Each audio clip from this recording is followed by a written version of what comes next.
Selamat datang di kabarinews.com. Saya John Uy dari San Francisco. Hari ini kami ada Budi New. Apa kabar, Budi? Baik-baik, Om. Gimana kabarnya di San Francisco? Oh, baik, terima kasih.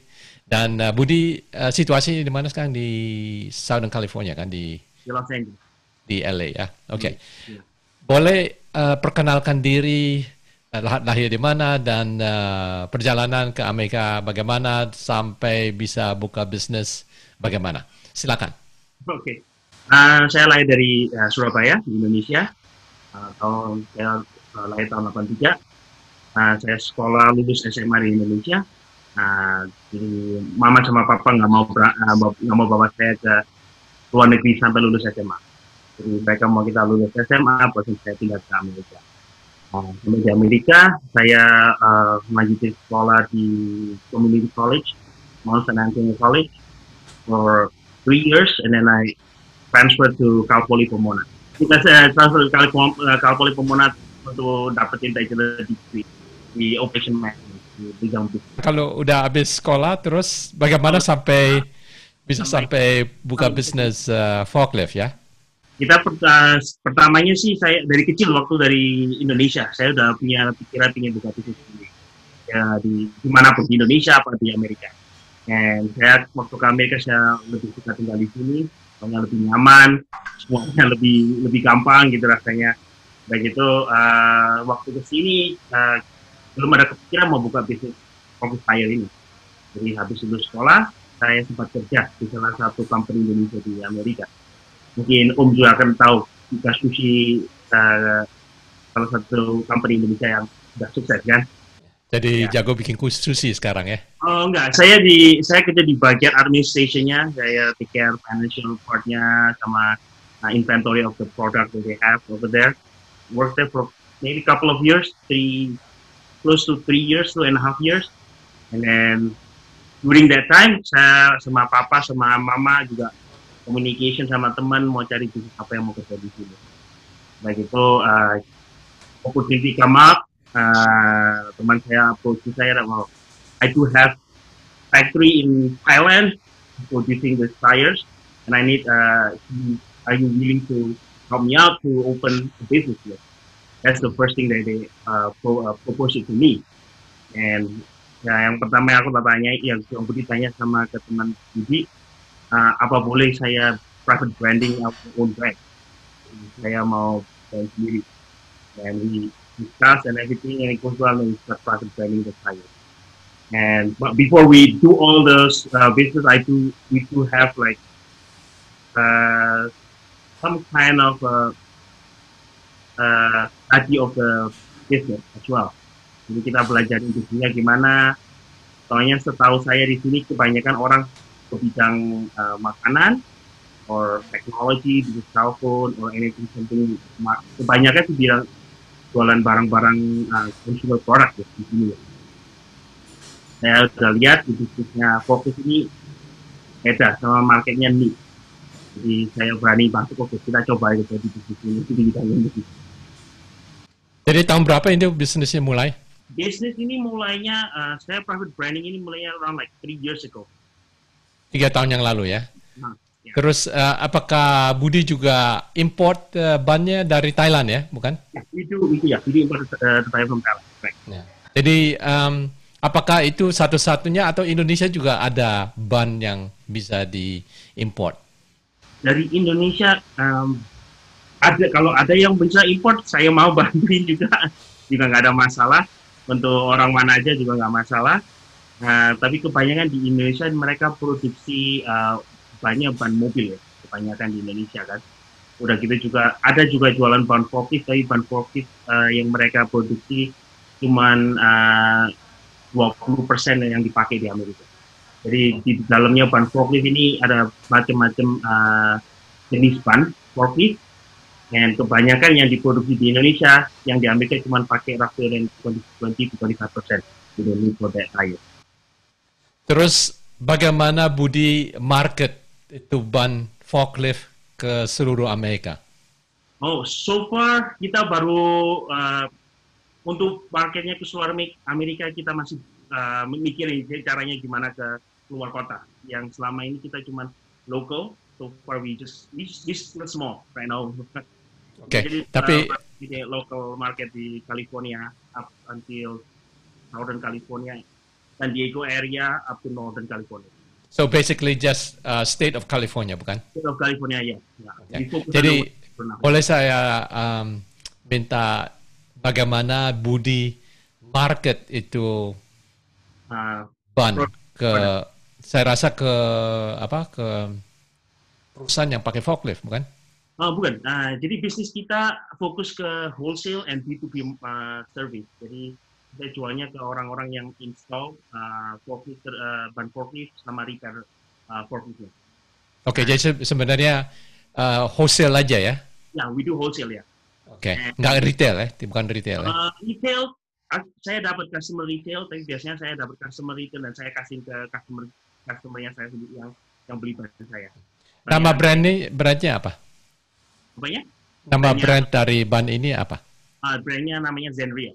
Zenria, oh persis yang tulisan apa bajunya ya, Zenria. Okay, that's good. So, how do you approach wholesaler right now? Jadi waktu mulainya kita import ban, terus apa yang Budi kerjakan untuk market ke wholesale? Jadi cara kita market kita pakai online, email approach, also brochure kita kirim pakai mail, and semuanya nggak work, and nothing coming back to us. And then what we did, we decided to go door-to-door marketing. So we just find online a customer, a potential customer, and then we just go that area and then try to approach everyone over there. Maksudnya Budi jadi approach them by person atau gimana tuh? We approach them directly, so we just knock the door, and then kita ngomong sama orangnya. And I found out that it's the most effective way because orangnya yang Budi dapat dari experience ini, mereka lebih suka kalau kita do have a connection, like we see each other like face to face. Dan kebanyakan semua deal yang kita dapat cuma dari face to face dia. Oke, dari ketemu ya kebanyakan. Ketemu ya. Ya, oke.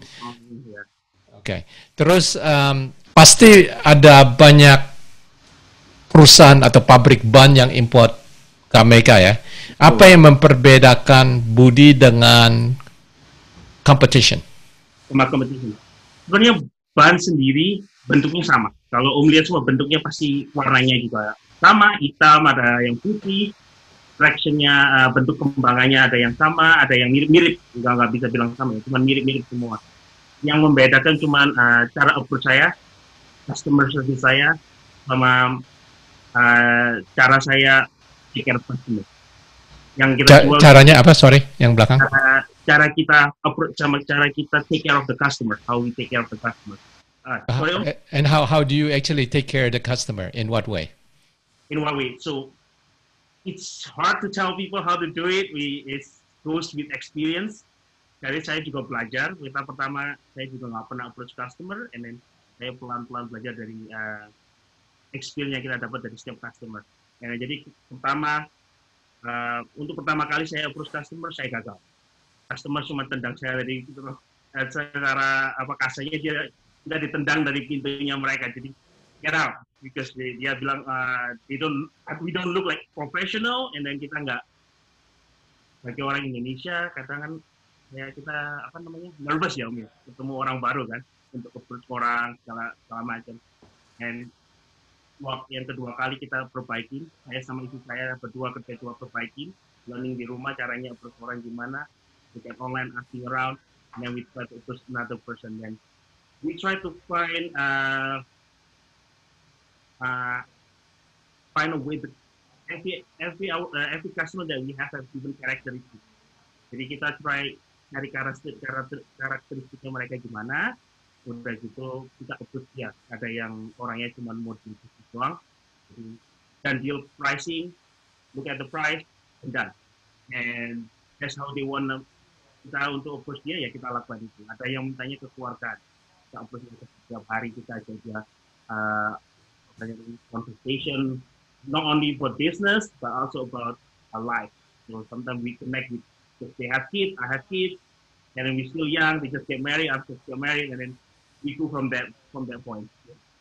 Oke, jadi sebenarnya common ground, right? We find Common common. ground yang bisa samakan antara you dengan mereka ya. Jadi so they feel comfortable, so they say, oh, kalau perlu ban, talk to Budi, kayak gitu kira-kira. Ya. Ya, soalnya seperti yang Om bilang banyak yang orang import.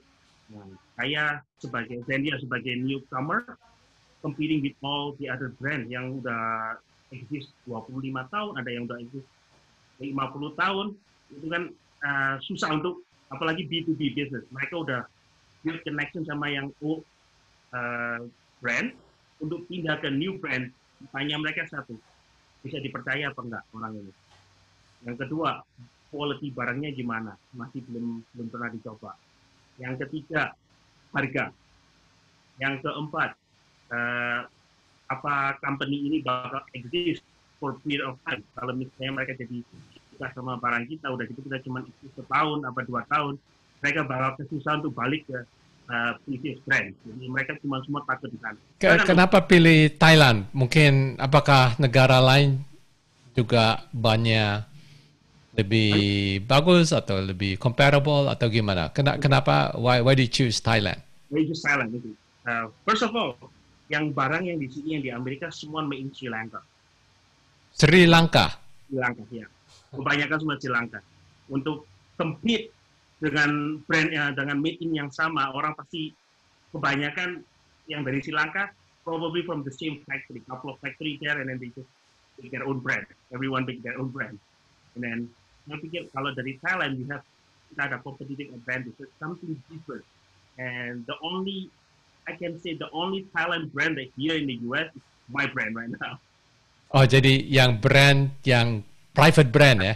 Ya, private brand yang in Thailand. Ya. Nah, kalau private brand biasanya harus ada minimum order kan, bukan? Ya, ada minimum order, correct. Yeah. Okay, so as far as importing ban dari Thailand ke sini, how do you jaga quality control? That's all based on trust. So yang pertama kita fly ke Thailand. Yang dilakukan pertama kita fly ke Thailand untuk meet sama supply-nya face to face. That's the most important thing. So we can see how the factory, look at how they approach everything. And second, we do test trial. So we just buy kita beli cuma sedikit doang ya, satu pallet untuk trial. Kita bring to US lebih mahal pasti kan, soalnya kan per pallet kirimnya kan lebih mahal karena freight segala macam. Jadi we bring it here and then what we did we test it to the customer, so we give it for free. So what I did is I find a customer, I introduce our stuff, our brand. Mereka hesitate, ada sebagian orang yang hesitate in the 50-50 situation, and when you see that, that's the opportunity for you to get it. And what we offer is, okay, you don't have to buy from me. Let me give you a trial for free, pilot trial. No string attached. We don't like it, fine. We like it, you can do business with me in the future. That's what we do. So we put it in the customer, try it on, and then some customers they do buy from us after that. After we give pilot trial, and not right away. It takes them like 6 months to 8 months to return to us and start buying from us.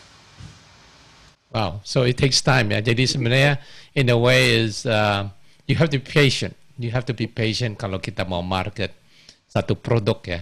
Nggak bisa langsung kita market, langsung kita bisa dapat. Tapi we have to be patient and has to nurture it. I assume that's the case, right? That's the case. Ya. Soalnya kita kan private brand, new brand. Kalau kita jual brand yang udah exist, I think the same day you can sell it as long as the price is comparable or cheaper for that. Yeah. You can money. Dan sekarang bagaimana bisnisnya?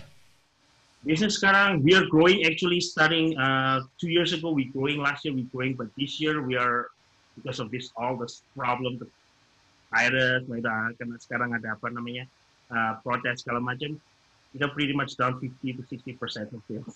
50%, yeah, which is understandable. I think most companies right now, they are having problem with sales, especially restaurant, okay? Yeah. Tapi with the issue with COVID-19, okay, apakah Budi sekarang mulai menjalankan online sales atau bagaimana? Mungkin ketemunya pakai Zoom atau gimana tuh? Oh, untuk so far untuk sekarang ya, kita kan punya beberapa distributor yang kita udah pegang ada. So far kita punya 3 yang di California yang helping me to sell my stuff too, promoting my stuff as well. Nah, biasanya kita pakai phone call. Kan kita udah kerjasama agak lama setahun lebih. Kita phone call. In some cases I have to go there and see them. So just be perfection, use mask, use good glove and everything, social distancing, talk with them like face to face. So masih face to face meeting right now ya, cuma this physical distance ya, pakai mask segala macam ya. Tapi masih ketemu, bukan? Ya. Soalnya pakai telepon sama pakai Zoom is different. The connection that we have is different. I see. Okay, just a different way of approaching a client that's already you have known. Ya. Jadi masih belum ke Zoom atau apa, virtual meeting masih belum ya? Belum ya, belum. Okay. Untuk jualan online, untuk online sales, we are thinking right now how to do it because untuk sales online, one thing that we face, the big problem that we face is jadi kalau online sales, apakah itu masih antara B2B kan? Itu sama ya, B2B. Cuma B2B, masalahnya ya. di shippingnya. Soalnya barang ini, ban properti ini beratnya sangat berat. Jadi untuk kirim, terkadang kalau kirim misalnya ada yang minta 10 ban, ada yang minta kalau banyak, masih oke. Kalau cuma kadang customer cuma butuh, for now we need 10 tires and then cost them a lot. Soalnya I see. beratnya. So bagaimana menjaga inventory? Sebab kadang-kadang kita nggak tahu demand-nya kan. Yeah. Jadi how do you prepare for just in case or kalau ada banyak order dan biasanya dari pabrik ke sini, how long would it take? The lead time kira-kira kurang lebih 2 bulan. 2 bulan. Dari production sampai kirim sini kira-kira 2 bulan. Kita kasih 2 bulan time. Apakah you punya business plan? Apakah make a order to you order dari pabrik atau you pretty much have enough inventory that you kind of estimate berapa perlunya setiap bulan? Untuk keperluan setiap bulan it's fluctuate. Some day they need different size because size-nya kan cuma nggak satu kan, size-nya ada we have around like close to 100 SKU right now and we need to bring more. We still have more. Soalnya setiap size, setiap forklift punya different size of tire. Dan untuk satu forklift, kalau mobil, misalnya ini analogi mobil ya, kalau mobil depan sama belakang usually kan kalau biasanya 4 kan? 4 ya, 4. Ya. Ban depan, 2 depan sama 2 belakang sama size-nya kan. Ya. Banyak. Kalau forklift, depan 2 sama, depan belakang 2 yang sama. Jadi depan sama belakang beda size. Oh, jadi depan sama belakang itu size-nya lain ya? Lain, ya. Jadi mesti order 2 type ya? Itu masih lagi dikali lagi 4 lagi. Banyak depan bisa pakai yang kita bilang smooth tanpa pattern, belakang juga bisa smooth. Depan kadang orang pakai yang ada traction, belakang juga pakai traction. Ada yang depannya putih, non marking smooth in the back. Jadi combine semua. Jadi banyak macam ya. Macam ya. Sekarang kalau orang order seandainya this wholesaler A order dari Pak Budi, okay. Apakah Budi kirim lewat UPS atau deliver yourself atau bagaimana tuh deliverynya? We do delivery ourselves right now currently. We deliver from our warehouse in the City of Industry. We deliver it from City of Industry up to San Diego and Bakersfield right now. That's the furthest we go right now. Otherwise, kalau Northern California, we ship it by freight. By freight, okay. Yeah. Terus, jadi biasanya kalau by freight usually takes dari Southern California ke Northern California, it takes a day or two or something. And then we About have a day or two, right? Minimum weight, yeah. Minimum weight of order. Right. Terus planning untuk keluar state, apakah sudah dipelajari atau gimana? kita udah pelajari, kita masih looking for potential distributor over there. I see. Ya, kalau ada yang tertarik untuk itu, untuk mau bantu distribute tires, will be great. Is open for that too. Jadi ini sebenarnya bisnisnya bukan kayak tire rack ya. Bukan. It's different, right? Ya. So karena ini specifically buat B2B dan dari wholesale ke retail, karena itu perlu, I would think it needs an expert to explain what they need, ya, I suppose. Sedangkan kenapa? We need an expert to install the tires. Yes, betul. Kalau tire rack kan biasanya kita lihat apa ukurannya apa, terus kita beri ke tirerack.com ya, nanti mereka ada beberapa brand lah yang mereka bisa recommend ya. So, tapi ini agak lain ya. Ini agak lain ya. Biasanya kalau end user ya, yang end user yang pakai forklift, biasanya mereka nggak tahu brand apa yang mereka pakai. Oh, yang biasa forklift tidak tahu ada. Ya, biasanya mereka cuma I need to change tire, okay. Then orang yang service mereka biasanya kalau udah deal sama saya, giving our tire there, they install it over there. And how long is the warranty for the tire? For us, in general, for other brand, usually 6 months. But what we did is we Philip Power Tire, we really stand behind our brand and tires. Nah, jadi kita biasanya kasih customer kita 1 year warranty. 1 year warranty. Yeah, secara tertulis we put 1 year, but depending. Sometimes if it is our fault, kalau manufacturing defect, semua company pasti ada manufacturing defect, we cover it anytime. Jadi kalau misalnya quality bonding of the tires, ada sometimes we have failure in the tires, we replace it, even though mereka udah beli setahun setengah. Dan sekarang pegawainya ada berapa? Kita so far kita pakai third party logistic company right now untuk urusin ban storage-nya, dan kita cuma punya satu salesperson right now. Just recently, this year, early this year. Very interesting. Sebab when you say logistic warehouse, that means warehouse that's being shared with among others, right? Correct. Yes. Yeah. So kalau umpamanya you punya business expand, you can just get more space because they already have a big warehouse. Kan biasanya orang pikir kalau importer biasa have their own warehouse, but this is you have that flexibility untuk kecil, medium atau besar. Yeah, that's very smart. No, because we try to in the beginning, ya itu kalau kita punya warehouse sendiri, overhead cost high. Kalau kita pakai third party logistik, itu more expensive than having our own warehouse. Itu untuk sementara waktu. Selama inventory kita masih belum sampai membludak, kita masih worth it pakai mereka. Jadi kita pakai mereka dulu. Dan kalau logistik artinya mereka juga yang mengirim? Enggak, kita pakai orang kita sendiri. Oke, untuk mengirim jadi orang sendiri ya. Mereka yang helping kita store stuff, inventory and everything is there. Oke. Terus tantangannya apa dalam bisnis? Tantangannya banyak. Ya banyak, saya tahu. Semua bisnis juga banyak. Tapi tantangannya apa?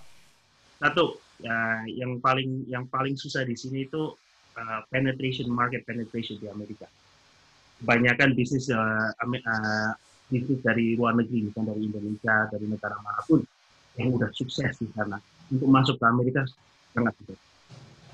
Kita juga kita sama itu juga mikir kenapa susah. Satu, yang pertama adalah kita bukan orang lokal sini, jadi bahasa kita, Inggris kita, cara kita approach is totally different.